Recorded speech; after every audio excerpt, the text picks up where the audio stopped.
வணக்கம். தமிழ் ஃபுட் கார்னரில் துவரம்பருப்பு பாலக்கீரை கிரேவி பண்ண போகிறோம்.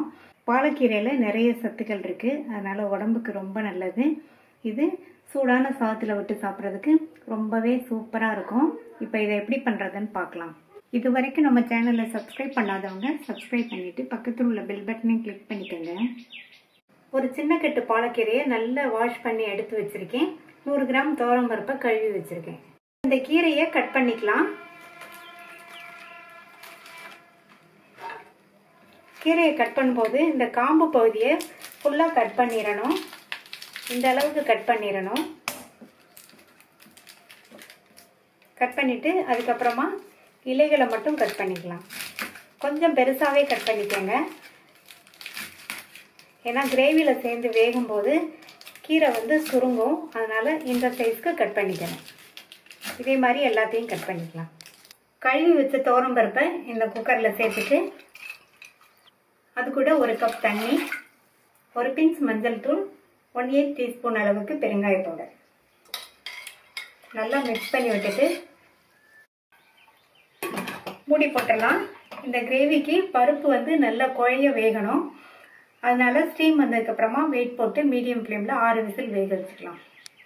6 விசில் வந்துருச்சு.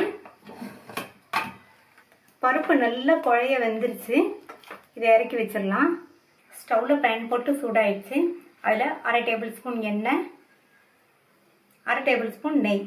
நீங்கள் ஃபுல்லாக நெய் சேர்க்கறதுனாலும் சேர்த்துக்கங்க, நல்லாயிருக்கும். எண்ணெயும் நெய்யும் சூடாயிடுச்சு. அதில் 1 டீஸ்பூன் சீரகம். சீரகம் நல்லா பொரியணும். இந்த மாதிரி பொரிஞ்சதுக்கப்புறமா அது கூட 1/4 கப் போல கட் பண்ண வெங்காயம். நான் சின்ன வெங்காயம் சேர்த்துருக்கேன். உங்கள்கிட்ட எந்த வெங்காயம் இருக்கோ அதை சேர்த்துக்கங்க. கூடவே 2 கீரின பச்சை மிளகாயையும் சேர்த்து வதக்கிக்கலாம். வெங்காயம் வதங்கி நல்லா கண்ணாடி பதம் வரணும், அது வரைக்கும் வதக்கிக்கலாம். வெங்காயம் வதங்கிட்டு இருக்கும்போதே அது கூட ஒரு 3 பூண்டை நல்லா மெல்லிஸாக கட் பண்ணி வச்சுருக்கேன். அதையும் சேர்த்து வதக்கிக்கலாம். நான் பூண்டு சேர்த்துருக்கேன். அதுக்கு பதில் நீங்கள் 1 டீஸ்பூன் அளவுக்கு இஞ்சியை நல்லா பொடியாக சாப் பண்ணி சேர்த்துக்கலாம். வெங்காயம் வதங்கி நல்லா கண்ணாடி பதம் வந்துடுச்சு. ஸ்டவ்வை சிம்மில் வச்சுட்டு அது கூட 1/4 டீஸ்பூன் மஞ்சள் தூள், 3/4 டீஸ்பூன் அளவுக்கு தனி மிளகாத்தூள், 1/2 டீஸ்பூன் கொத்தமல்லி தூள். இந்த கொத்தமல்லி ட்ரை ரோஸ்ட் பண்ணி பவுட்ரு பண்ணது. இந்த மாதிரி சேர்த்தோம்னா நல்லா வாசனையாக டேஸ்ட்டாக இருக்கும். இதை நல்லா வதக்கி விட்டுக்கலாம்.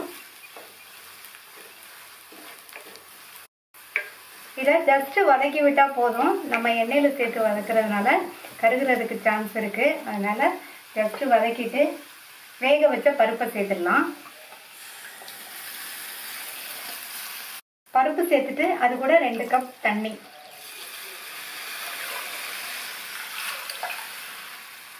ஒரு மீடியம் சைஸ் தக்காளியை நல்லா பொடியாக சாப் பண்ணி வச்சுருக்கேன். அதை சேர்த்துட்டு உப்பு சேர்க்கணும்.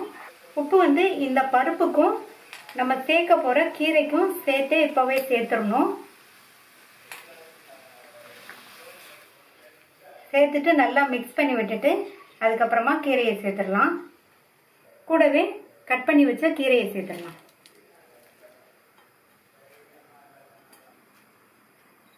சேர்த்த உடனே அதிகமாக இருக்கிற மாதிரி தெரியும். வெந்து வந்ததுக்கப்புறமா கீரையெல்லாம் சுருங்கி அளவு குறைஞ்சிரும்.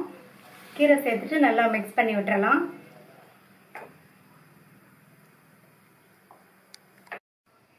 கீரை சேர்த்ததுக்கப்புறமா நல்லா இந்த மாதிரி மிக்ஸ் பண்ணி விட்டுக்கலாம். இந்த கிரேவி நல்லா கொதிச்சதுக்கப்புறம் ஒரு 3 நிமிஷம் மட்டும் இருக்கட்டும். கீரை வெந்துடும். 3 நிமிஷமா எல்லாம் ஒன்று சேர்ந்து கொதிச்சு கீரை வெந்து நல்லா சுருங்கிடுச்சு. ஸ்டவ் ஆஃப் பண்ணியாச்சு. டேஸ்டான துவரம்பருப்பு பாலக்கீரை கிரேவி ரெடி ஆயிடுச்சு. இந்த துவரம்பருப்பு பாலக்கீரை கிரேவியை நீங்களும் ஒரு முறை ட்ரை பண்ணி பார்த்துட்டு உங்கள் கமெண்ட்ஸை சொல்லுங்கள். தேங்க்யூ.